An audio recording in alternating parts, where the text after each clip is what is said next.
J'ai été 5 jours dans le coma. Les médecins, ils sont allés voir mes parents, puis ils disaient, je pense pas qu'elle va s'en sortir, là. Comme on va faire notre possible, mais comme, pour vrai, je pense pas qu'elle va s'en sortir, là. Genre, j'ai fait des mélanges qu'ils avaient jamais... Ils ont dû appeler dans... Ils capotaient, là. Genre, ils savaient pas quoi faire parce qu'ils avaient jamais... Tu sais, Sainte-Justine, ils en ont eu des cas, là. Mais genre, je dis pas ça pour comme... Même les cas comme le mien, ils en avaient pas eu. Puis c'est surtout les mélanges que j'ai faits puis que j'avais pris énormément de médicaments. J'ai été 5 jours dans le coma. Finalement, ils m'ont donné du fentanyl, du charbon, de la morphine. J'étais tout enflée. J'étais noire. J'avais des fils partout. J'avais la bouche noire. J'avais du charbon. Ils m'ont mis du charbon. J'ai eu du fentanyl, de la morphine, tout ce que tu peux pas imaginer. J'ai été intubée pendant 5 jours. Je vomissais à l'intérieur de moi. C'était... Mais tu sais, moi, j'étais inconsciente. Il me donnait de l'eau à l'éponge, là, comme j'étais légume. J'étais un légume. J'ai dû réapprendre à marcher. J'ai été longtemps en chaise roulante. Je pouvais plus marcher. J'étais pas capable d'aller aux toilettes seule. Puis j'étais pas capable de manger. Chaque fois que je mangeais, je le revomissais. J'étais légume. Puis dans ma face, j'étais maganée, là. J'étais très maganée. Est-ce que les apparences sont trompeuses? Est-ce que l'Élodie qu'on voit, parce que quand on te regarde, on a l'impression que tu es une personne qui a eu une vie de rêve, une enfance normale, comme on peut l'imaginer, on a l'impression que tu es une personne vraiment extrêmement douce, qui a peut-être jamais connu d'épreuves négatives dans sa vie. Est-ce que cette apparence, cette impression est vraie? Ben, pour répondre à ta question du début, moi, je trouve que les apparences sont trompeuses à 100%. Vraiment, que ce soit pour moi ou pour d'autres personnes. Je trouve vraiment que 100%, les apparences peuvent être vraiment trompeuses. C'est sûr que quand on me connaît pas, on peut pas savoir que j'ai vécu peut-être plusieurs choses difficiles dans mon adolescence, mon enfance. Donc... mais c'est sûr que personne ne peut savoir s'ils me connaissent pas. Mais plus on apprend à me connaître, plus peut-être qu'on va voir que j'ai certaines réactions que peut-être différentes ou des autres. T'as des réactions différentes? Ben, peut-être que je vais réagir plus fort que certaines personnes sur certains aspects. Est-ce qu'on peut te qualifié de personne émotionnelle? Tu vis pleinement tes émotions? 100%. Je vis très, très bien mes émotions. Puis j'ai aucune difficulté à parler de mes émotions. Est-ce que c'est un manque de maîtrise ou une maîtrise de tes émotions? Parce que quelqu'un qui vit pleinement ses émotions et qui a aucune difficulté de les exprimer, c'est-à-dire qu'elles soient positives ou négatives, est-ce que tu maîtrises tes émotions? En vieillissant de plus en plus, j'ai vraiment travaillé sur moi et je suis rendue vraiment meilleure que je l'étais. Mais c'est sûr qu'à l'adolescence, pas du tout. Je ne maîtrisais pas mes émotions. C'est sûr que tout le long de notre vie, on va s'améliorer. Pour n'importe qui, je pense qu'on peut travailler sur nous tout le long de notre vie. Mais c'est sûr que je peux pas dire que je maîtrise mes émotions à 100%. Non, ça c'est sûr. Des fois, je réagis. Des fois, je me laisse emporter. Mais c'est sûr que moi, mes émotions, ça prend beaucoup de place. Je vais les vivre plus intenses que peut-être d'autres personnes. Wow. C'est bien que tu es capable de réaliser ça, en fait, parce qu'il y a plein de gens qui ont cette attitude-là vis-à-vis de leurs émotions. Ils sont pas...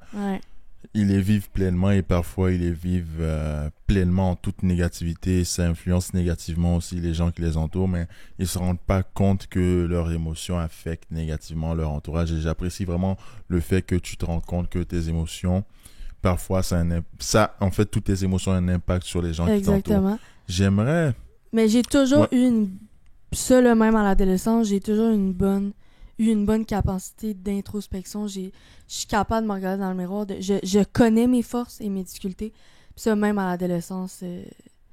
Donc, tu vois? Je me connais, genre, vraiment. En fait, genre, en faisant ce podcast-là, on dirait parfois je développe un troisième sens, mais je pense que le troisième sens est venu même par nos conversations même. tu répètes souvent ce mot, même à l'adolescence. Oh, je sais. À l'adolescence. Mais c'est parce que c'était plus dur. Non, mais j'aimerais. C'est vrai. C'est quoi? Comment était ton adolescence? J'ai l'impression que c'est une période qui t'a vraiment marqué.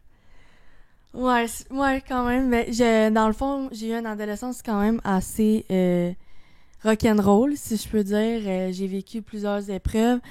Et ouais, moi, je l'ai eu quand même difficile. Dans le fond, pour ceux-là qui ne le savaient pas, j'ai le trouble de personnalité limite. Donc, un diagnostic que j'ai eu à l'âge de peut-être 16-17 ans. Normalement, ça se diagnostique à l'âge adulte, mais dans le fond, le TPL, trouble de personnalité limite, ça ressemble un petit peu à la bipolarité, mais c'est vraiment pas la même chose. C'est qu'on a plus de difficultés à gérer nos émotions. On va vivre toutes nos émotions plus intensément. Puis ça a été très, très difficile pour moi dans l'adolescence, parce que déjà, on a déjà toute une crise d'adolescence. Fait qu'avec ça a été vraiment plus dur. Donc, si je suis triste, je vais être vraiment triste. Si je suis fâchée, je vais être vraiment fâchée. Si je suis contente, je vais être surexcitée. Donc, je vais vivre tout plus intensément. Puis, tu sais, souvent, les troubles de personnalité limite, on est des personnes plus instables. Plus, dans nos relations sont peut-être un petit peu plus difficiles. Donc, ouais. J'adore, en fait, que tu nous expliques cette maladie-là que tu as eue. Ouais, ben j'ai aucune... Que tu as été diagnostiquée depuis ta jeunesse, en fait. Mais si tu as eu ce diagnostic-là, est-ce que c'est parce que tes parents trouvaient que tu étais un enfant qui faisait des mauvaises choses, ou est-ce que c'est... Parce que si tu as été diagnostiqué, c'est parce que tu es allé à l'hôpital, non? Ça n'a aucun lien avec mes parents. Dans le fond, moi, je suis TDAH depuis... J'ai été diagnostiquée TDAH très jeune. Et je suis médicamentée depuis que j'ai 8 ans. Ouais. Oh! Depuis que tu as 8 ans, tu prends des médicaments pour le TDAH. Mes parents, au début, ils étaient vraiment contre ça. Parce que c'est jeune pour un enfant. C'est quand même de la drogue, veux pas, là. Mais il rendu là, il n'y avait pas le choix parce qu'à l'école, ça marchait juste pas. Moi, être assis sur une chaise, là, c'était très difficile. Puis même encore aujourd'hui. Donc, c'est ça. J'ai été médicamentée à l'âge de 8 ans pour mon TDAH. Donc, j'avais des suivis à l'hôpital Sainte-Justine avec un pédopsychiatre. Puis, c'est elle, à force de me connaître, de parler de mes situations, de rencontrer mes parents, c'est là qu'elle a vu que j'avais des traits de troubles de personnalité limite. Donc, ouais. Mais je l'assume pleinement aujourd'hui, puis je l'accepte. Au début, c'était plus dur de l'accepter. Je trouvais ça dur de... Je me sentais incomprise, mais les émotions sont vraiment plus difficiles à vivre. Donc, personne ne peut comprendre, on dirait, genre, qu'est-ce que je vis, genre, mais sauf les personnes qui l'ont. Mais en vieillissant, j'apprends à vivre avec, puis c'est beaucoup, beaucoup moins pire. En fait... C'est quelque chose qui vient de me passer à l'instant, en fait, par ce que tu viens même de dire à cet instant même. J'ai l'impression de sentir une flamme dans ton cœur. Genre, on dirait quasiment une flamme un peu de rage, mais en même temps, je sais pas, d'énergie en toi. Je ressens comme une flamme que dans ta jeunesse, c'était trop incomprise. Est-ce que tu en voulais au monde? En fait, d'où vient cette flamme-là? Est-ce que j'ai m'égare ou c'est quelque chose qui fait du sens? Qu'est-ce que tu veux dire? Ça une flamme de colère, une flamme de tristesse? Qu'est-ce que tu ressens? C'est comme, en fait, je ressens, en fait, je sais pas, une flamme de colère, en fait, en toi, en toute honnêteté, que je viens juste de ressentir à l'instant. J'ai pas ressenti précédemment, mais je viens de sentir maintenant qu'est-ce que j'ai dit, qu'il y avait peut-être une flamme de colère à ton adolescence en toi. Je me sentais beaucoup incomprise par mes parents, par ma famille, par mes amis. Mes relations amicales étaient beaucoup plus difficiles à ce moment-là. Tu sais, là, comme je dis, en vieillissant, je suis vraiment rendue stable. Je suis beaucoup moins pire. Puis, tu sais, en vieillissant, ça se peut que le diagnostic s'en va parce que ça paraît vraiment pas, mais les difficultés que je vais avoir, c'est justement plus aux relations amoureuses puis aux relations amicales proches, comme mes meilleurs amis, par exemple. Wow. Comme mes amis, c'est correct, mais on dirait mes meilleurs amis que je je passe plus de temps avec, c'était plus difficile. C'était quoi qui était difficile là-dedans? Est-ce qu'on te trouvait... Parce que tu dis que tu vis tes émotions pleinement, tu vivais tes émotions pleinement et à un certain égard, peut-être même, sans trop de contrôle. Est-ce que les gens te trouvaient que tu étais trop pour eux?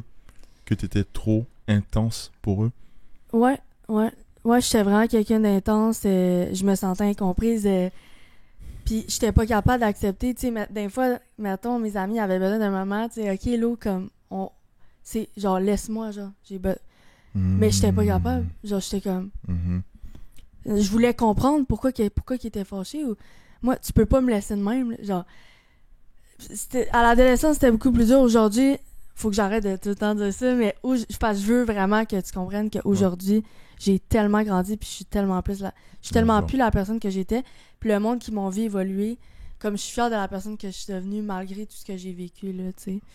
J'adore que tu aies pu progresser par rapport à ta vie. J'ai vraiment progressé. Que tu aies pu grandir, même si tu avais vécu des épreuves extrêmement difficiles.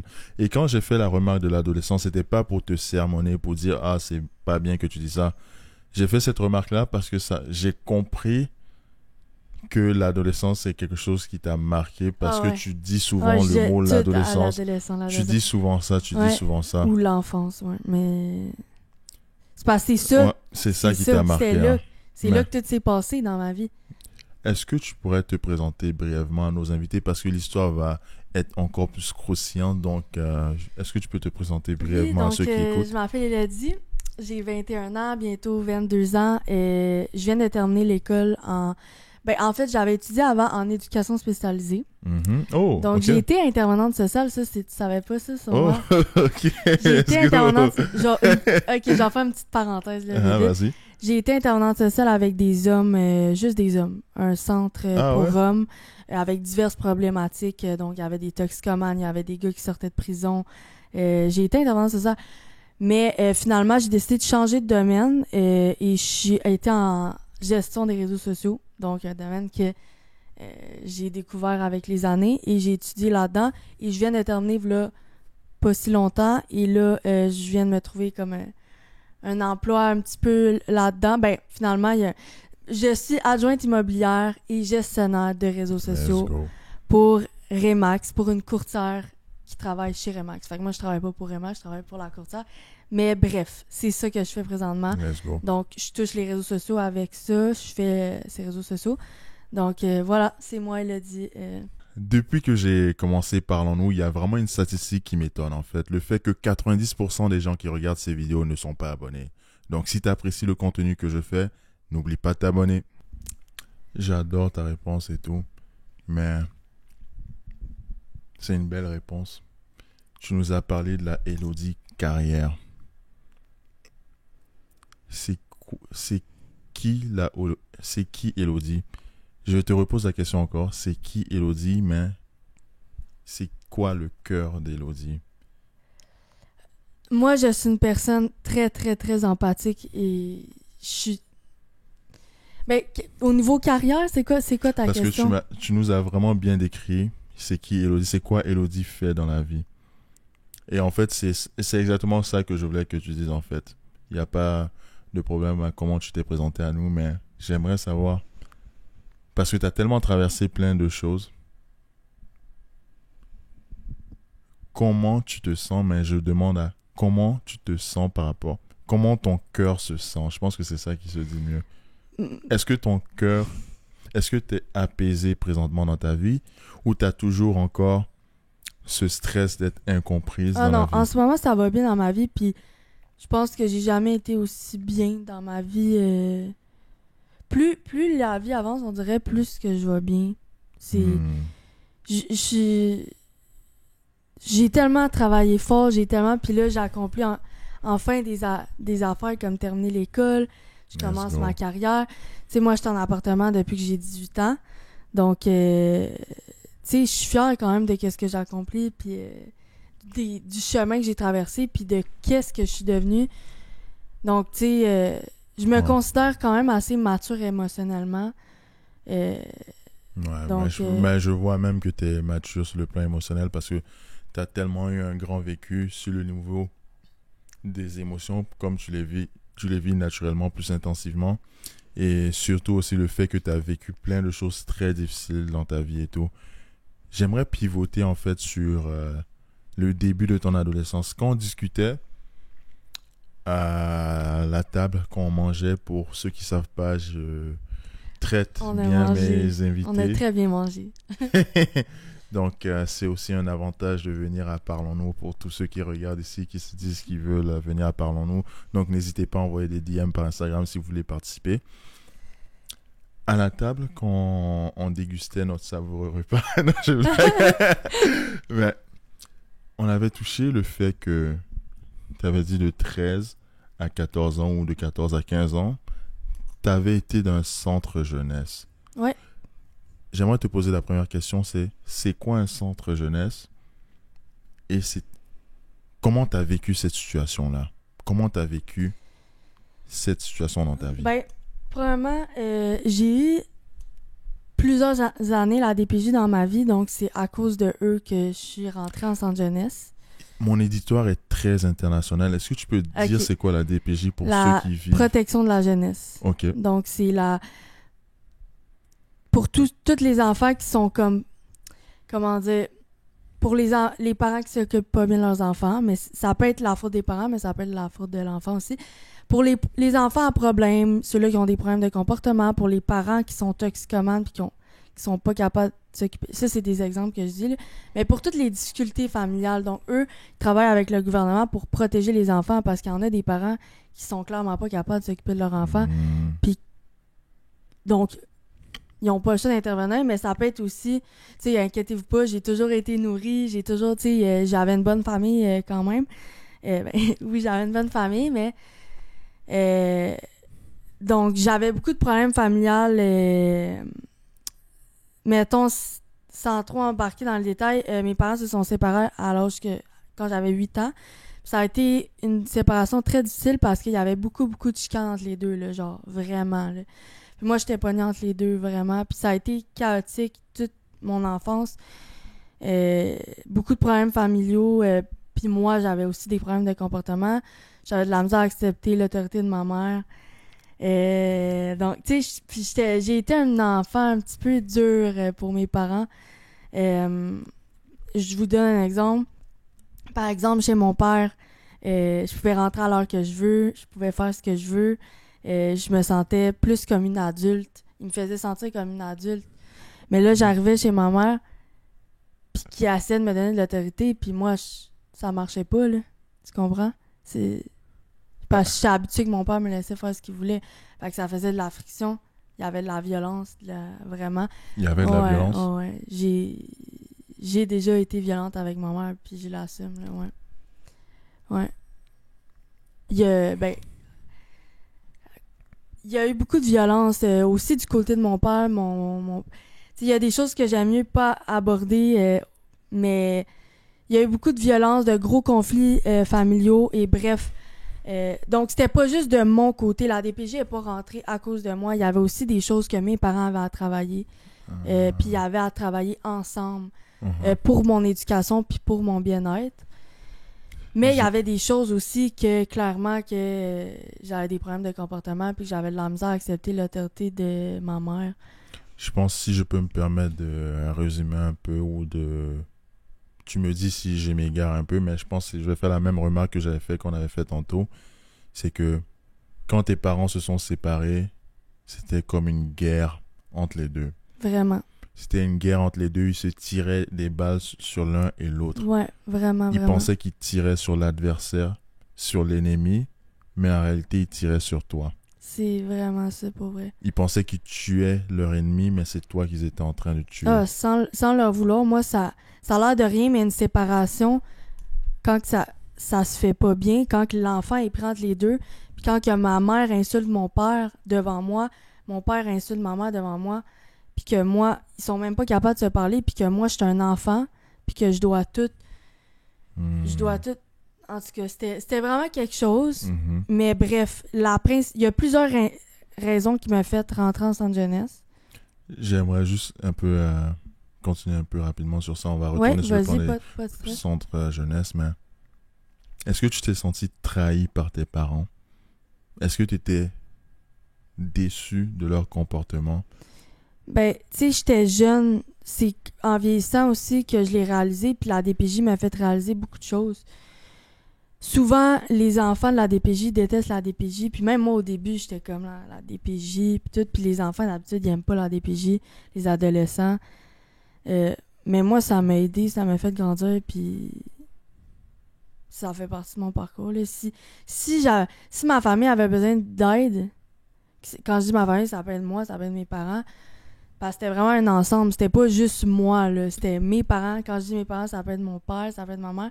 Il y avait des choses à travailler aussi pour mon éducation, là, clairement que il y a des choses qui faisaient qu'on ne fait pas devant un enfant, là, ou, tu sais, des choses que tu fais pas vivre à un enfant. Puis que mes parents, il y avait des problèmes aussi. Il y avait de la misère à se contrôler des fois, là. Tu sais, je dis mes parents en général parce que je veux pas commencer, parce que justement, là, ça va faire la chicane encore, là, tu sais. Yeah. Si je peux me permettre,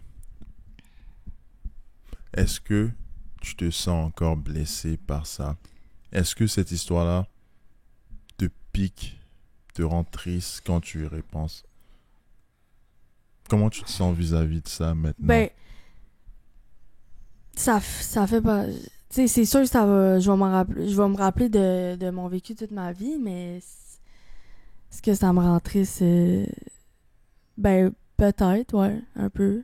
Ben oui, là, c'est juste parce que je l'enfouis au fond de moi, c'est ça, c'est plus que j'avance, genre. Tu sais, faut pas, si je me mets à penser à ça tous les jours, faut que j'avance puis je continue, là.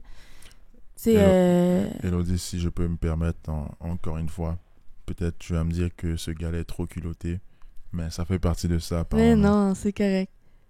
Est-ce que tu trouves que tu as eu les discussions qu'il fallait avoir avec ton père et ta mère sur le plan individuel pour pouvoir te permettre de guérir? J'en ai eu souvent.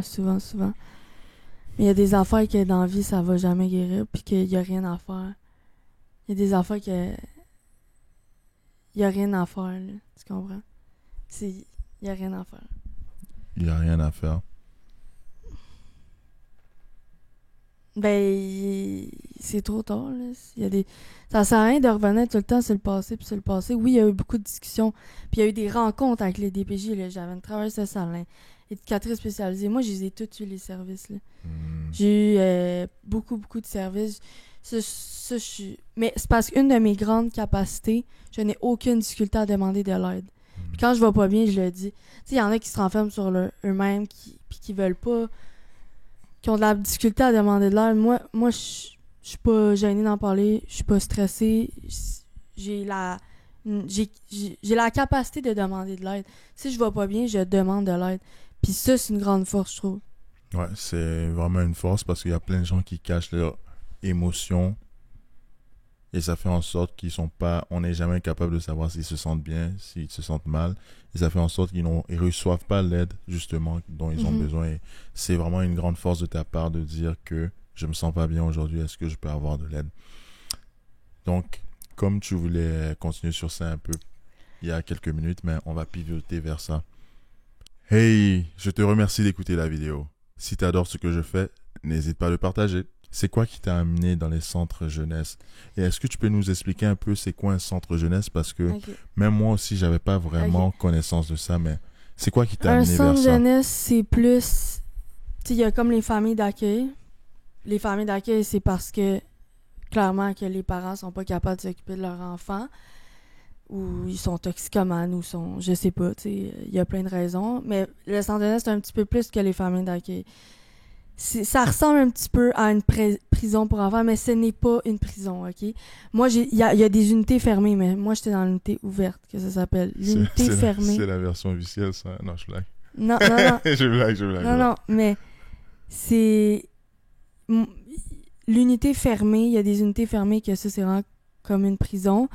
Mais centre jeunesse, dans le fond, c'est comme, c'est une place que tu habites avec plusieurs... Est-ce que tu pouvais sortir? Disons que tu es dans le centre jeunesse.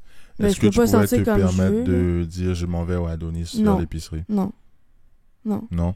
Mais tu sais, j'ai rentré là à 13 ans, je suis sortie à 15 ans. Ben, j'ai resté 1 an, mais c'est pas ma fête, en tout cas. Par rapport à ton anniversaire, ouais. C'est ça, mais... C'est... Cette partie-là de ta vie, quand tu y repenses, tu te sens comment par rapport à cette étape-là de ta vie, d'avoir été pendant une période de ta vie dans un centre où il y avait vraiment, je suppose, des enfants, des jeunes en difficulté, des gens qui étaient un peu plus criminels, des gens plus agressifs, des gens je vais vous expliquer, plus dans ta situation. C'était comment? Comme, je dis pas ça pour genre... Mais moi, j'étais comme la plus normale là, au centre jeunesse. Tu sais, il y en a qui c'était des prostituées, mais c'est tous des mineurs. Au centre jeunesse, c'est du temps moins des prostituées. Il y en a que c'était des délinquants, que c'était des... Tu sais, c'était plusieurs... Mais tu sais, moi, la vraie raison, il y a plusieurs raisons. Ça allait vraiment plus dans ma famille. Mais c'était pour me protéger de moi-même. Parce que j'avais beaucoup d'idées suicidaires. Ça, c'est la vraie raison. Parce qu'il y avait plus... Mes parents, ils pouvaient pas rester 24 heures sur 24 avec moi. Puis la DPJ a décidé de m'envoyer là pour me protéger. Fait qu'il y a plusieurs facteurs. Il y a pas genre juste à cause de ça, mais... Tu sais, là, il arrivait une affaire. Il arrivait une autre affaire. Là, il était comme, OK, c'est assez. Genre... Puis... Au début, je capotais, là. Je voulais pas y aller, là. J'étais fâchée, mais genre... J'ai décidé... Si mes parents puis moi, on n'aurait pas été d'accord, on aurait pu aller en cours contre la DPJ. Parce que c'est pas tout le monde qui est en mesure volontaire, mais moi, j'ai décidé d'être en mesure volontaire parce que je pense que ça peut être utile à mon développement. Puis ça fait... Je regrette pas. Ça fait partie de mon parcours, puis... J'étais allée là 1 an, là, c'est pas rien, là. C'est beaucoup. Je faisais l'école là-bas, là. Genre, j'étais enfermée. Puis je sortais les fins de semaine, pas au début, mais après un certain temps, je sortais toutes les fins de semaine chez mes parents. Est-ce que tu t'es fait juger par tes amis qui vivaient à l'extérieur vis-à-vis de ça? Non. Non, mes amis, ils comprenaient, puis... Il y a quelque chose d'intéressant, en fait. Tu as dit que tu es allé là-bas à cause d'idées suicidaires. Donc, dans le fond, c'était une forme de protection pour moi, parce que là-bas, il y a du monde 24 heures sur 24 pour s'occuper de nous. Mais tu sais, je suis pas allée là parce que j'étais une grosse délinquante toxicomane, là. J'étais pas une toxicomane, là, tu sais. Mais j'avais aussi de la difficulté à gérer mes humeurs, peut-être les habiletés sociales. Donc, ça m'a permis de travailler des choses, tu sais. Ça t'a permis de grandir en tant que personne. Mais tu sais, pour vrai, là-bas, j'étais la plus normale, là. Tu sais, comme moi, je suis jamais allée au bloc. Ouais. Le bloc, c'est la salle d'isolement qu'on te fait, que les agents, quand tu fais une crise, les agents de sécurité viennent te chercher de force, puis t'amènent là-bas, puis ils ferment la porte. Mais tu sais, moi, je faisais pas de crise de même, là. Genre, tu sais, oui, j'ai le TPL, mais moi, quand je suis fâchée, ça va plus... Genre, tu sais, là-bas, j'avais un bon comportement, puis moi, ça va plus être comme les paroles, ou genre, je sais pas. Mais là-bas, en général, ça allait bien, là, comme... Mais, tu sais, j'étais malheureuse avec moi-même dans ce temps-là. L'adolescence, ça a été très difficile. Puis ça a été un côté sombre. Mais aujourd'hui, je vois la couleur. Désolé de t'apporter encore dans ce parti-là. Mais non, c'est correct. C'est quoi qui te rendait malheureuse? C'est parce que tu disais que de cette période de 13 à 14 ans, de 14 à 15 ans, t'étais mon adolescence. T'étais malheureuse dans ce centre jeunesse-là. C'est quoi qui te rendait malheureuse? Mais j'étais malheureuse du coup, genre. Ton malheur était dû à quoi? Et comment tu ressentais ce malheur-là? Ok, ben premièrement, ça allait pas bien avec ma famille. Ça allait vraiment pas bien. Il y avait beaucoup de conflits. Non, t'inquiète. Puis, il y avait beaucoup de conflits. Je me sentais incomprise. Je pleurais tout le temps.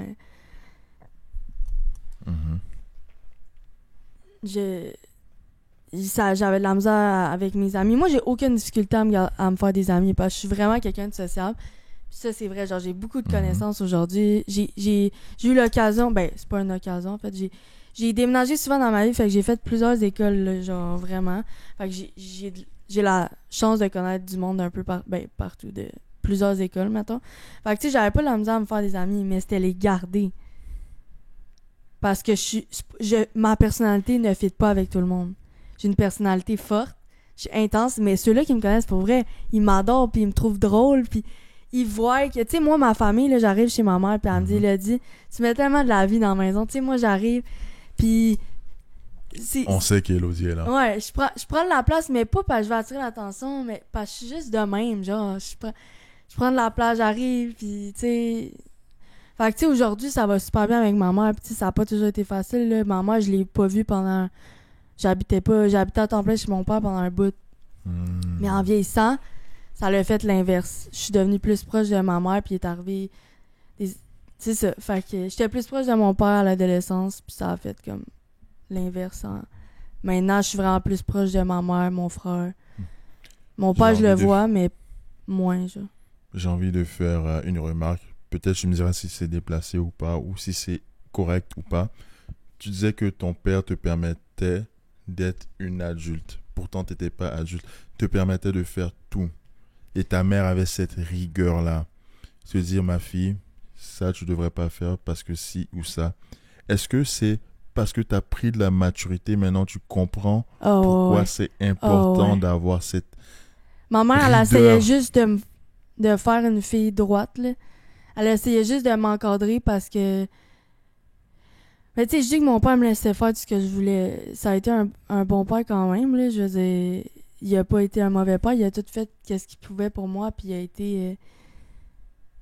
Genre, j'avais beaucoup plus de discussions profondes avec mon père que j'avais avec ma mère, par exemple. Tu sais, mais... Excusez. Mais... Ah, j'ai chaud tout d'un coup, là. Mais avec le temps, dans le fond, en ayant plus de maturité, tu t'es rendu compte que le côté plus strict de ta mère pouvait t'apporter dans la vie. J'aimerais progresser, mais c'était même pas strict, c'était des règles de base, genre, je veux que tu rentres à 11h. Je veux que... Je sais pas, tu sais, comme mettre ta vaisselle dans la vaisselle. Moi, chez mon père, là, je n'avais pas à T'étais impoli, toi. T'étais impoli. Non, mais c'est parce que chez mon père, j'avais aucune tâche à faire, là. Je faisais ce que je veux. Ah, ok. Tu comprends? Fait que c'est pour ça que la DPJ, dans ce temps-là, intervient pour peut-être encadrer un petit peu les parents. La DPJ, c'est pas juste pour les gars, les familles toxicomanes, genre, qui ont de la misère. Ça peut être pour les familles plus normales aussi, mais qui ont juste besoin d'un petit coup de pouce, genre, pour... Savoir, de prendre en main l'éducation de l'enfant pour qu'elle se sente pas trop perdue. Mais j'aimerais un peu plus progresser encore dans ton adolescence. Tu dis que tu as vécu dans un centre jeunesse et que le centre jeunesse t'a aidé parce que tu avais des idées suicidaires. Mais en discutant avec toi... C'est pas qu'il m'a aidé, c'est que j'avais pas le choix, là, tu sais, j'avais pas accès à des rasoirs, j'avais pas accès à rien, là, j'avais pas accès à... Un centre jeunesse, c'était sécurisé. En discutant avec toi tantôt, on sait bien en fait c'est quoi qui s'est passé. Nous deux, on connaît l'histoire du fait que... Mais ça s'est passé après mon centre jeunesse. Exactement. Ouais. Après ton centre jeunesse, vers 17-18 ans... 16. Ok. 16-17, je pense. En 2019, j'avais quel âge? Si là, j'ai 21. Mes talents de maths, hein, tout le monde. Ne m'expose pas comme ça. Ne m'expose pas comme ça. S'il te plaît, disais. J'avais quel âge? Ça ok, en 2024, donc là... J'ai 21. T'avais 16. Ouais, c'est ça, 16 ans. T'avais 16 ans. Ouais, c'est ça. Donc, de 14 à 15 ans, t'es dans un centre jeunesse. Tu ressors de ce centre jeunesse-là. 16 ans, scénario catastrophe. Un an plus tard, ouais. Tu fais la tentative. La DPJ était partie à ce moment-là, je pense. Elle est partie... Parce que même après le centre jeunesse, j'avais un petit suivi quand même. T'avais un petit suivi. Mais un moment donné, quand ils ont vu que ça allait bien... ils sont juste partis. Eux, ils ont plein d'enfants s'occuper ou d'adolescents. Là, Donc, de 14 à 15 ans, t'étais au centre jeunesse. À 16 ans, t'étais ressorti. Ça faisait 1 an que t'étais ressorti et t'avais, comme tu disais, un suivi. Mais 16 ans, la catastrophe. Tu fais une tentative de suicide. Pourquoi? Parce que j'étais pas bien. Vivre avec un poids comme ça sur les épaules d'une maladie mentale, c'est très, très, très difficile. Puis personne ne va jamais pouvoir comprendre. Comme, j'avais le mal de vivre, j'étais juste pas bien. Puis cette fois-là, tu sais, j'en avais déjà fait des petites tentatives de suicide dans mon adolescence. Avant d'être en centre jeunesse, genre des petites mutilations. Mais rien de gros. Là, par contre, à 16 ans, c'était pas pareil. C'était vraiment un autre game. Un autre game. C'est quoi t'as fait? Donc, je vous raconte mon histoire. Dans le fond, moi, j'allais à l'école secondaire de la Magdeleine. Mm-hmm. Puis, écoute, toute ma vie, on m'a fait prendre des médicaments. Je prends des antidépresseurs depuis que j'ai 11 ans. Je prends des pilules pour le TDAH depuis que j'ai 8 ans. J'ai pris des stabiliseurs d'humeur. J'ai pris beaucoup de médicaments qui me faisaient sentir pas bien. Parce qu'il y a des effets secondaires. Ben, ça m'aidait dans un certain sens. Mais, Non, je viens de réaliser, en fait. C'est vrai que c'est depuis que tu as 8 ans que tu prends plein de médicaments. C'est pas rien, là. Wow. Bref, c'est quelque chose. Mais bref, j'ai toujours vécu avec une médication. Mais veux pas, ça m'aidait dans un certain sens. Mais ça a beaucoup d'effets secondaires qui me font sentir pas bien. Puis ma médication pour mon TDAH, je les ai toutes essayées. Ils me changeaient ça souvent. Ils me mettaient des grosses doses qui faisaient sentir comme un zombie. Donc, un moment donné, j'étais à la Magdeleine, puis j'étais sur une nouvelle médication. J'étais vraiment pas bien, là. J'étais gelée comme une balle tellement que la dose était forte. Donc, j'avais 16 ans. Puis j'ai dit à mon père, je l'ai texté. Dans ce temps-là, j'habitais à temps plein chez lui. Je l'ai texté, puis j'ai dit, comme, papa, peux-tu motiver mon absence? Genre, je retourne à la maison. Genre, j'ai expliqué, genre, ça va vraiment pas. Genre, la dose était vraiment trop forte, là. Comme, pour vrai, je suis pas un testeur en médicaments, là. Genre, ils m'ont donné beaucoup de médicaments parce qu'on essaie de trouver lequel qui était meilleur pour moi, là. Enfin, en tout cas, c'est... Mais mon père, il était comme, non, tu restes à l'école, je motive pas ton absence, puis tout. Fait que ça a comme explosé. Mais c'est pas à cause de ça, ma tentative, là. Mais je suis retournée chez nous, c'était comme la goutte qui a fait déborder le vase. Mais ça n'a pas rapport. Tu sais, je me sentais incomprise. Je me sentais incomprise de... Comme, je disais à mon père que, tu sais, j'allais pas bien, puis comme... En tout cas... Mais, tu sais, ça a été vraiment... Il y a eu plein de raisons, là. Genre, il n'y a pas une raison en particulier qui a fait... Je mets fin à mes jours. Mais, j'étais vraiment... J'ai toujours eu le mal de vivre depuis que je suis jeune. Aujourd'hui, je te rassure, je vais très bien. Mais j'ai toujours été malheureuse. Avec ma famille, c'était difficile. Avec mes amis, c'était difficile. Avec moi-même, c'était difficile. Mes émotions, c'était difficile. Tout était difficile. À l'école, c'était difficile. Il y a mon frère qui est là, qui est bon dans tout, qui est bon à l'école, qui est bon en sport, qui a des amis, qui va bien, qui s'entend bien avec mes parents. Mon frère, c'est genre le petit gars parfait, le fils parfait. Puis que moi... En vieillissant, on réalise qu'il n'est pas tant parfait, mais c'est que moi, j'ai toujours été le mouton noir de la famille, tu sais. Puis ma mère aussi, elle a une famille reconstituée, fait que j'ai 2 demi-frères. Puis c'était difficile aussi de ce niveau-là, avec le beau-père. Donc, tu sais, plein d'affaires. J'étais juste... Fait que j'ai pas... Tu sais, ça fait longtemps, là, ça fait des années. Mm-hmm. Mais, donc... Fait que là, je suis arrivée chez nous... Je suis partie en autobus de l'école cette journée-là. J'ai juste comme parti de l'école. Ça allait pas. Genre, mon médicament était trop fort. Je te demande juste de motiver mon absence. Comme, fait que je suis partie chez nous, puis c'était comme... J'ai fait fuck off. Puis ça a été... C'est le 8 mai 2019. Puis à chaque fin de mai, c'est difficile pour moi. Le 8 mai vient de passer, en plus. Mais... Dans le fond, je suis arrivée chez nous. Moi, comme je prenais beaucoup de médications, j'avais plein de médicaments à ma disposition. Mon père fait, je sais pas, il a des problèmes de cœur. Il prend des médicaments pour faire ralentir le cœur. En tout cas, je me suis fait un gros cocktail. Genre, j'ai un gros cocktail de médicaments. Un événement assez intense, mais ça me fait plaisir d'en parler. Je pense que, je sais pas, moi, ça me fait plaisir d'en parler. Puis c'est pas tout le monde qui sait cette histoire-là. Fait que c'est ça. Mais bref, j'ai pris un plat, je me suis fait un cocktail de médicaments. Il y avait au moins 150 pilules. Là. Comme, c'était pas 20 pilules. Là. C'est ça, je te dis. C'est comme, il y a des petites tentatives de sucre, qu'il y a des petites mutilations, puis des petites... il y avait au moins 150 pilules. Il y avait des pilules qui faisaient ralentir le cœur, des antidépresseurs, des vivances, tout ce que j'ai trouvé. Là. Genre, là, je prenais des poignées, je l'embalais, je prenais des poignées. On dirait que je réalisais pas ce que je faisais, genre. Mais je le réalisais, mais comme... C'était un moment que je vais me rappeler toute ma vie. Ensuite de ça, je suis descendue dans ma chambre qui était dans le sol. J'ai fermé les rideaux. Je sais pas pourquoi, mais je me suis déshabillée, je me suis mis tout nu. Je me suis mis dans mon lit, puis j'attendais. Le pire moment de toute ma vie. Attendre la mort. Genre, tu veux... Genre, je vais me rappeler toute ma vie. Genre, attendre la mort dans ton lit. Là, je me suis mis à complètement disjoncter. Comme, c'est un sentiment que tu peux pas expliquer quand il est trop tard. Là. Puis mon père, il était au travail, il était comme, c'était l'après-midi. Là, je suis dans mon lit, j'attends la mort. Là, je commence à... Genre, crise de panique comme t'as jamais fait ça dans ta vie. Là.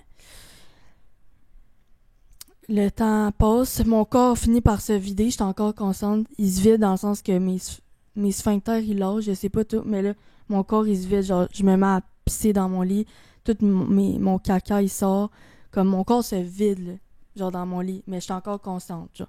Je suis peut-être un peu étourdie, là, je me rappelle pas, mais... C'est le pire moment de ma vie, genre. Puis là, je savais que mon... ça faisait peut-être... Écoute, j'avais plus la notion du temps, là. Peut-être ça faisait 1 heure, j'étais dans mon lit, je sais pas, ça faisait pas tant longtemps. Mon père, il revient de travailler. Il descend, puis j'avais barré la... Ah non, c'est ça. J'avais barré la porte, puis là, je crie, mais j'étais un peu comme gelée ou genre, je sais pas, là. Mais il y avait au moins 150 médicaments, là, ça, c'est sûr. Puis c'était beaucoup de mélanges, là. J'ai fait énormément de mélanges dangereux, puis... donc, c'est ça. Donc, mon père, il est descendu, puis dans le sol, puis là, je dis « Papa, j'ai fait une erreur. » Là, je suis tout nu, je m'en vais. Mais tu sais, lui, il réalise pas. Je m'en vais ouvrir la porte. Genre, j'étais à 4 pattes à terre. Puis là, il dit « Ah, qu'est-ce que tu fais, man? » Parce que j'étais tout nu. Tu sais, mon père veut pas me voir tout nu. Là. Puis, je dis « J'ai fait une erreur. » Puis là, en tout cas, je m'en rappelle plus trop à ce moment-là. Puis là, je me suis recouchée dans mon lit. Tu sais, il y avait plein... Je sais pas, je m'en rappelle plus trop. Mais finalement, il a appelé l'ambulance. L'ambulance est venue me chercher. J'étais encore consciente, mais tu sais, j'étais comme pas toute là, mais j'étais consciente. C'est à partir de dans l'ambulance, mon père il pleurait. Là, je me rappelle plus. Ils m'ont amené à l'hôpital Anna-Laberge. Là, je me suis endormie comme dans l'hôpital, dans l'ambulance. Puis tout ce que je me rappelle, c'est qu'à un moment donné, je me suis comme réveillée à Anna-Laberge. Mais c'est flou, là. Tout ce que je me rappelle, c'est que j'ai jamais eu aussi froid de toute ma vie. Genre, froid, il mettait... J'arrêtais pas de dire j'ai froid. Genre, puis il mettait des couvertes, genre plein de couvertes. Genre hypothermie, là. Genre, j'ai jamais eu autant froid, là. Je capotais. Finalement, Anna-Laberge, il savait pas quoi faire. Il avait jamais vécu une chose comme ça. Sainte-Justine non plus, d'ailleurs. Mais il était pas en mesure de m'aider. Il avait jamais vu un gros cas comme ça. Genre, c'est bad à dire, mais comme... C'est ça. Fait que finalement, je m'en rappelle plus après. J'ai passé autre. Ils m'ont transféré à Sainte-Justine. Sainte-Justine n'avait jamais eu de cas comme ça non plus, mais ils sont un petit peu plus réputés. Sainte-Justine, c'est spécialisé pour les enfants. Ben, moi, j'avais 16 ans, là, mais c'est ça. C'est ça. Dans le fond, pour faire un résumé, ça fait combien de temps, là? Ah, tu peux dire, non, tu peux continuer, il n'y a pas de limite. Il n'y a pas de limite. Mais, dans le fond... T'étais à Sainte-Justine? J'ai resté 5 jours dans le coma. Donc, 5 jours, j'étais dans le coma. Puis, il essayait... tu sais, il disait... Toute ma famille est venue, là. J'ai de la famille en Ontario, au Lac-Saint-Jean. Ma famille vient pas tant d'ici. Puis, ils sont tous descendus. Puis, il y avait 10 médecins autour de moi tout le temps, là. Comme moi, je sais qu'est-ce qu'on m'a raconté parce que j'ai été 5 jours dans le coma. Puis, les médecins, ils sont allés voir mes parents, puis ils disaient, je pense pas qu'elle va s'en sortir, là. Comme, on va faire notre possible, mais comme, pour vrai, je pense pas qu'elle va s'en sortir, là. Genre, j'ai fait des mélanges qu'ils avaient jamais... Ils ont dû appeler dans... ils capotaient, là. Genre, ils savaient pas quoi faire parce qu'ils avaient jamais... Tu sais, Sainte-Justine, ils en ont eu des cas, là.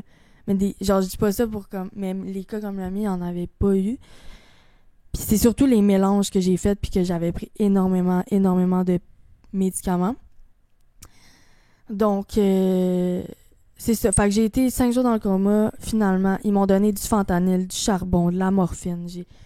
J'ai des photos, là, que je pourrais peut-être te montrer après, si tu veux. Ou... Ouais, bien sûr, je vais les regarder. Je vais les regarder. Tu veux, même mais... si tu veux, ça me dérangerait pas de partager. Ouais. Mais ça, c'est... On verra. Je vais te ça. montrer, tu jugeras, parce que c'est quand même des photos très, très traumatisantes, là. Genre... Tu me reconnaîtrais pas. Ben non, là, mais j'étais toute enflée. J'étais noire. J'avais des fils partout. J'avais la bouche noire. Ben, j'avais du charbon. Ils m'ont mis du charbon. J'ai eu du fentanyl, de la morphine, tout ce que tu peux pas imaginer. J'ai été intubée pendant 5 jours. Je vomissais à l'intérieur de moi. C'était... Mais tu sais, moi, j'étais inconsciente. Fait que bref, tout ça pour dire que j'ai été dans le coma pendant 5 jours. Ce qui est quand même énorme. Puis finalement, un moment donné, ben après 5 jours, ils ont fait les machines pour que je me réveille. Je sais pas trop. Puis je me suis réveillée, mais je m'en rappelle plus, là. Tu sais pas c'est quoi qui s'est passé. Tu sais, moi, ça a l'air que il me donnait de l'eau à l'éponge, là, comme j'étais légume. J'étais un légume. J'ai dû réapprendre à marcher. J'ai été longtemps en chaise roulante. Je pouvais plus marcher.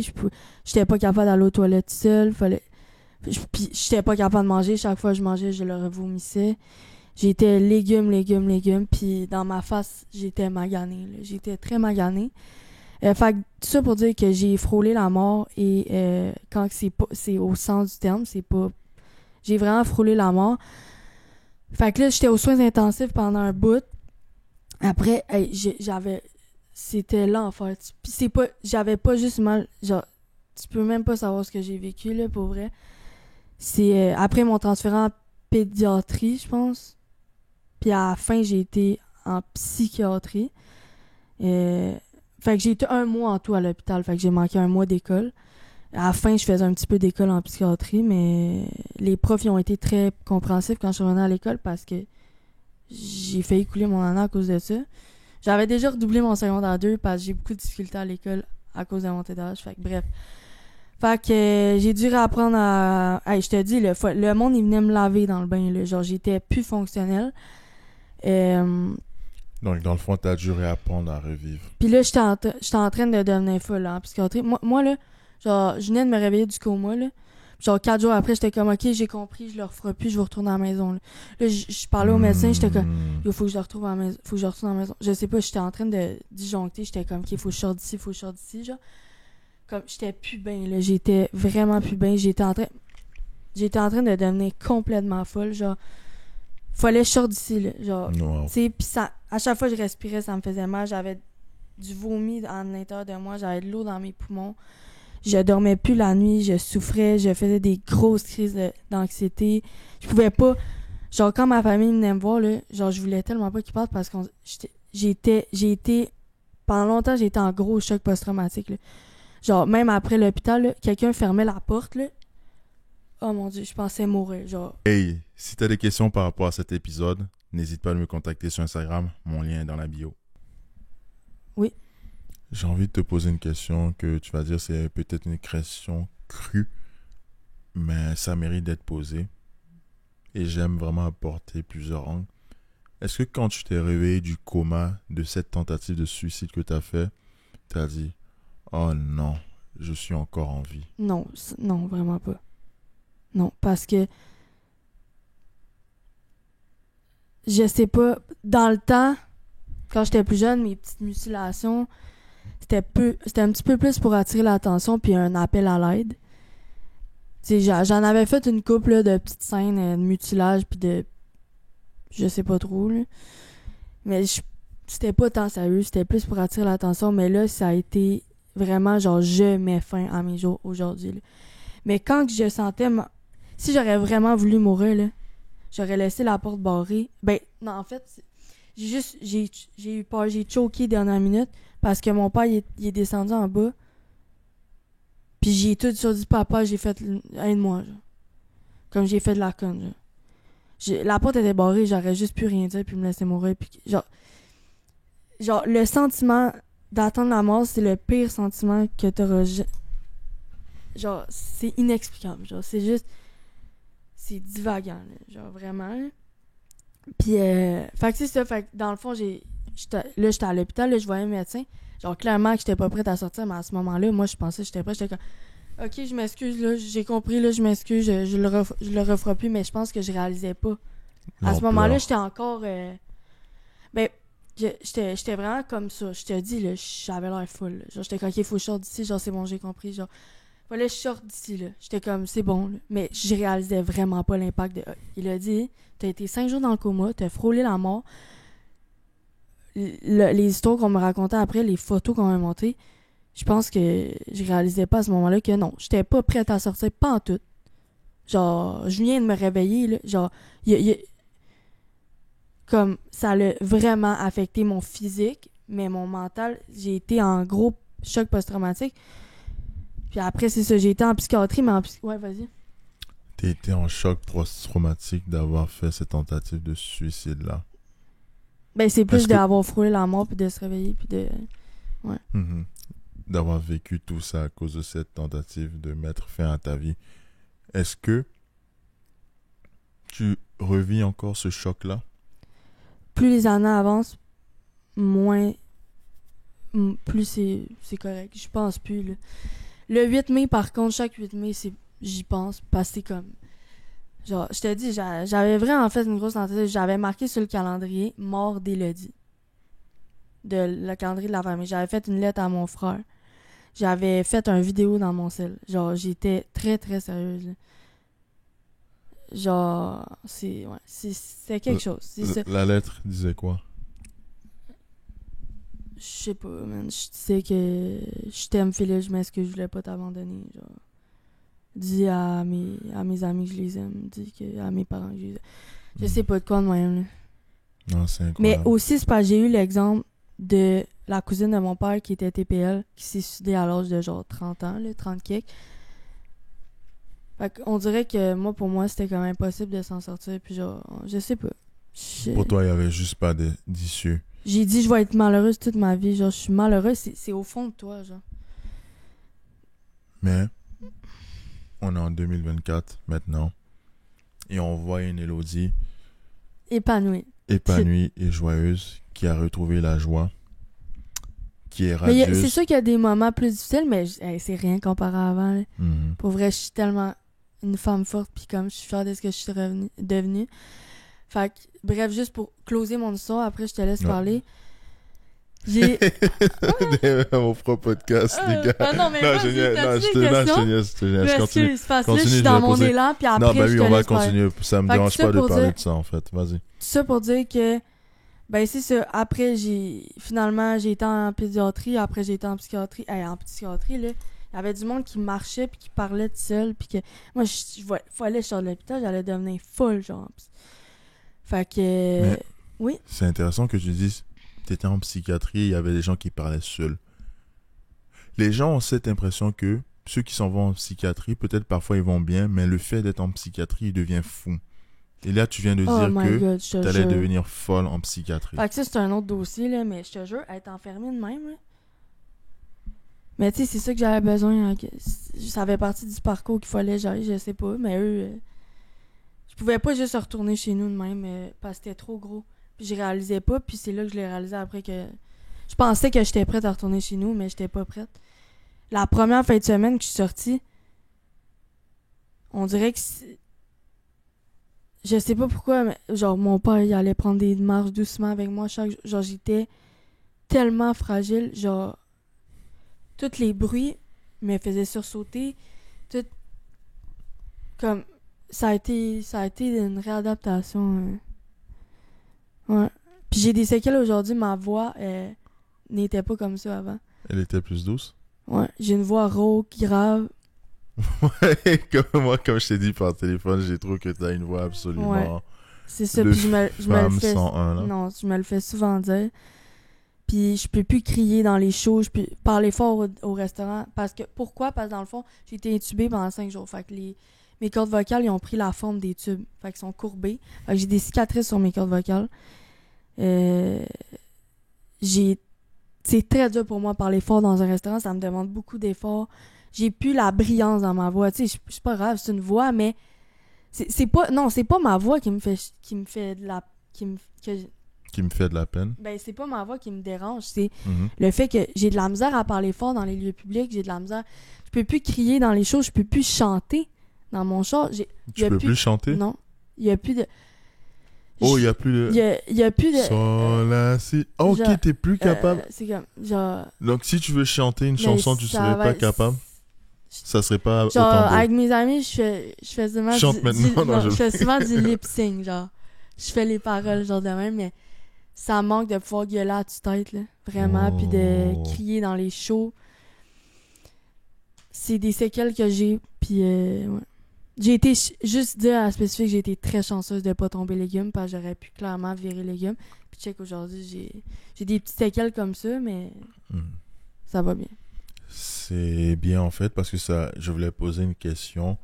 Tu as vraiment parlé en profondeur de ton expérience de suicide. C'est vraiment quelque chose que je te remercie pour ça, et je pense que je vais faire quelque chose que j'ai jamais fait, parce que tu as tellement bien parlé de ça et tout, que je vais poster l'épisode complet et je vais juste prendre la partie suicide et je vais juste la poster à part aussi, parce que je trouve que c'est vraiment super incroyable ce que tu as vécu, et je pense que les gens vont j'allais dire adorer, mais les gens vont vraiment ouais, c'est...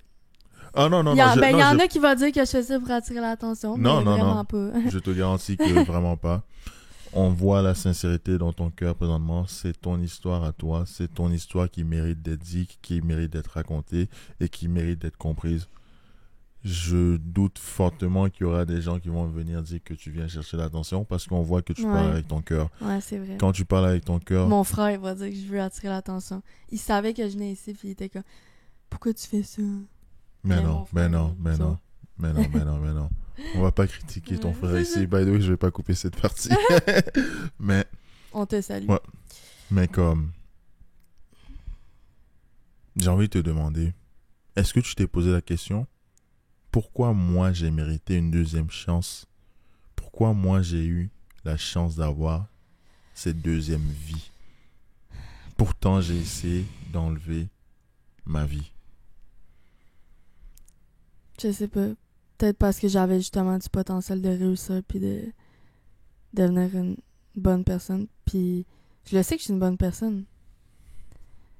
J'ai juste plus de misère à contrôler mes émotions des fois, mais comme je te dis, j'ai tellement évolué, j'ai grandi qu'aujourd'hui, tu sais, c'est pas super, là, genre vraiment pas, là. Ouais. Fait que ça fait... C'est une partie de mon histoire. Mm-hmm. Là, t'as 21 ans. Ouais.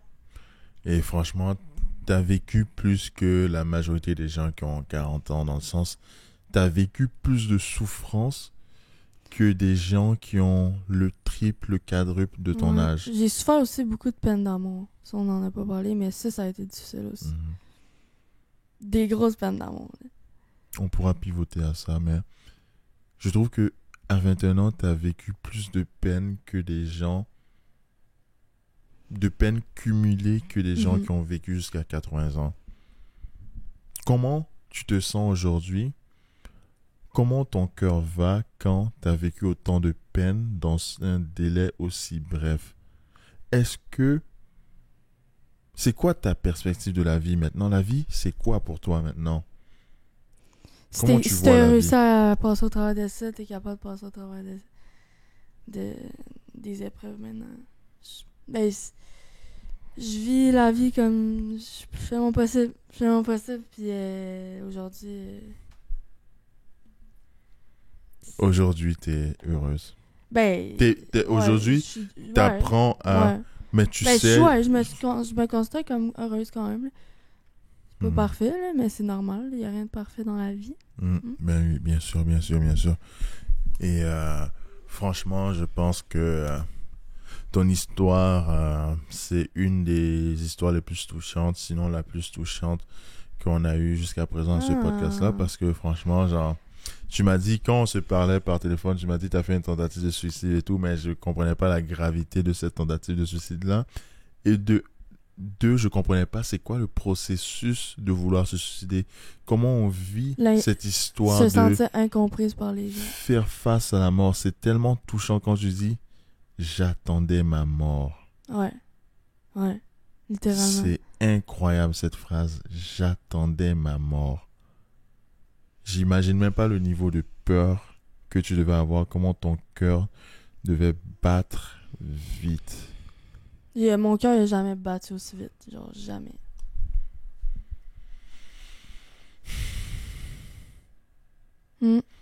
Et maintenant, dans ce temps présent-là, tu te rends compte que la vie vaut la peine d'être vécue. Est-ce que tu dirais que toutes ces épreuves que tu as vécues là, si tu avais le choix de les rayer,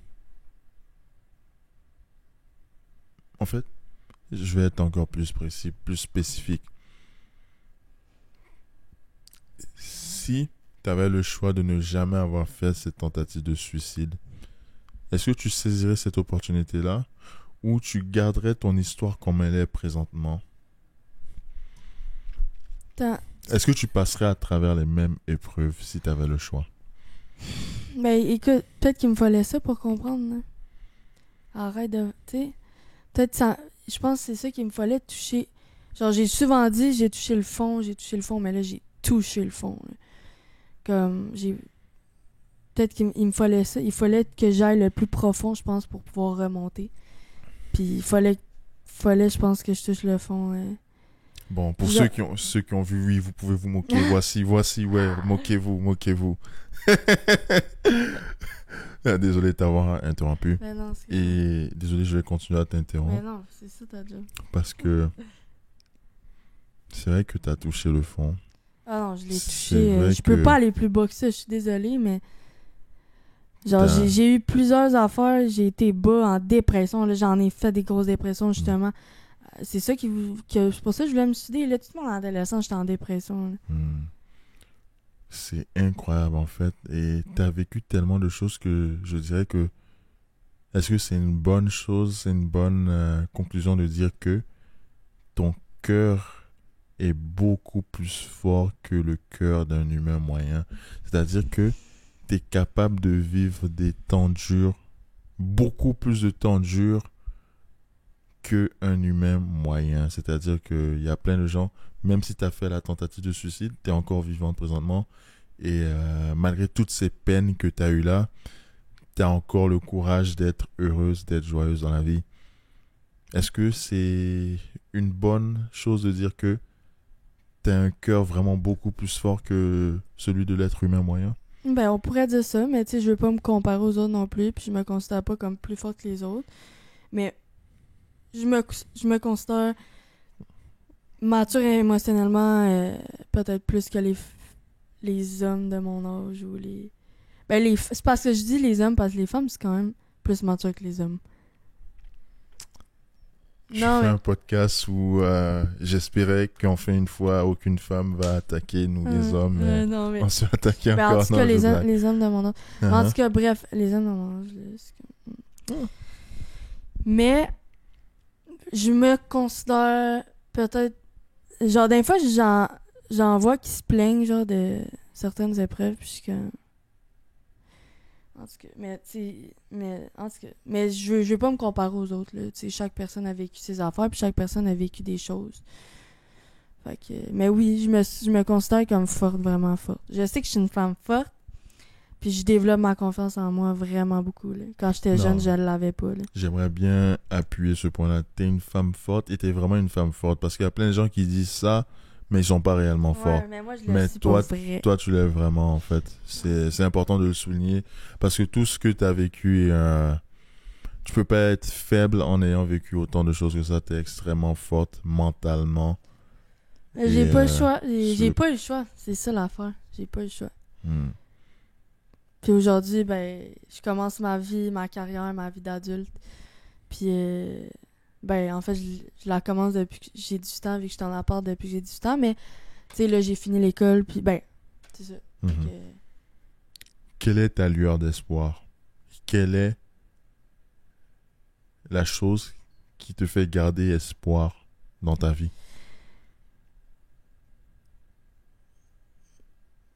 Mon frère, ma famille et ma mère, genre. Je sais pas. C'est comme, sont vraiment importantes pour moi, genre. Vraiment. Ouais, sont vraiment importantes pour moi, genre. Ouais. Mais mes amis, mes chiennes, je sais que j'ai du potentiel pour réussir. Ouais, oui, fait que... T'as beaucoup de potentiel. T'as beaucoup de potentiel. Est-ce que tu penses que un jour, ça serait quelque chose que tu aimerais inspirer les jeunes gens qui passent par des épreuves autant difficiles que tu as vécu? Honnêtement, je pensais jamais parler de mon histoire publiquement. J'ai souvent voulu le faire, mais tu sais, j'avais pas vraiment... Comme j'ai déjà voulu faire des TikTok sur ça, comme... Mais je vois pas comment ça, pis genre, je sais pas... Tu sais, j'étais comme... Déjà que j'ai ma vie... Déjà que je suis beaucoup sur les réseaux sociaux, j'étale beaucoup ma vie sur les réseaux sociaux. J'étais comme, cette petite partie-là, je peux la garder, mais là, si j'ai l'opportunité d'en parler, pourquoi pas, tu sais. Moi, ça me dérange pas, puis ça prouve que les apparences, ça veut rien dire, là. Pour être totalement transparent avec début, toi, là, ouais. Quand je t'ai approché, comme je disais, Ouais, c'est ça. je pensais vraiment que tu étais juste une jeune fille classique qui avait juste... Ben, c'est peut-être probablement jamais vécu d'épreuves difficiles dans sa vie et tout, et à ma stupeur, à ma plus grande surprise, j'ai vu que tu as vécu vraiment énormément, et d'autres peuvent qualifier ça de trop, et je qualifierais ça... Ouais, il y a des choses qui étaient trop, de vraiment, trop, ouais. en fait, sur un plan personnel, je qualifierais ça de trop, mais c'est juste fantastique, c'est à cause de ça que Parlons-nous existe.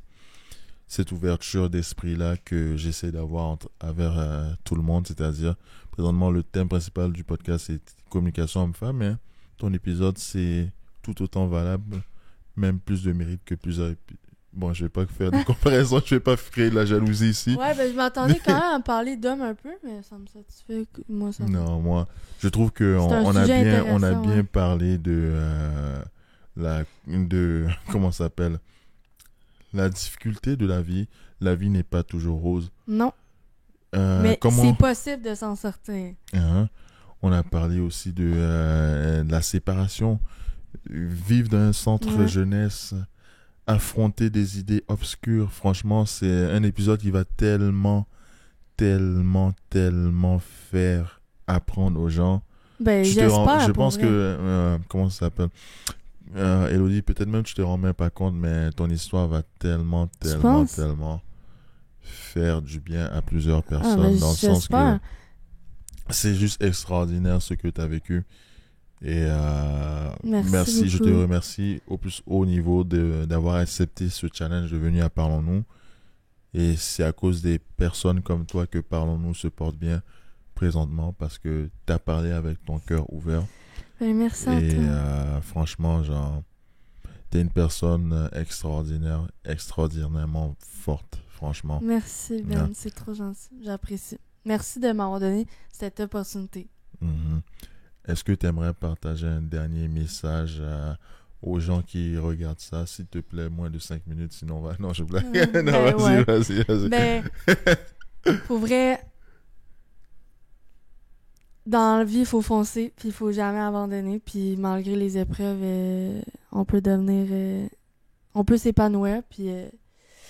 c'est ça, on grandit dans nos épreuves, puis ce que j'ai vécu, ça fait de moi qui je suis aujourd'hui, puis peut-être que je serais pas une personne aussi sensible si j'aurais pas... Tu sais, donc ça fait partie de mon histoire, puis ça fait qui je suis aujourd'hui. Donc, merci.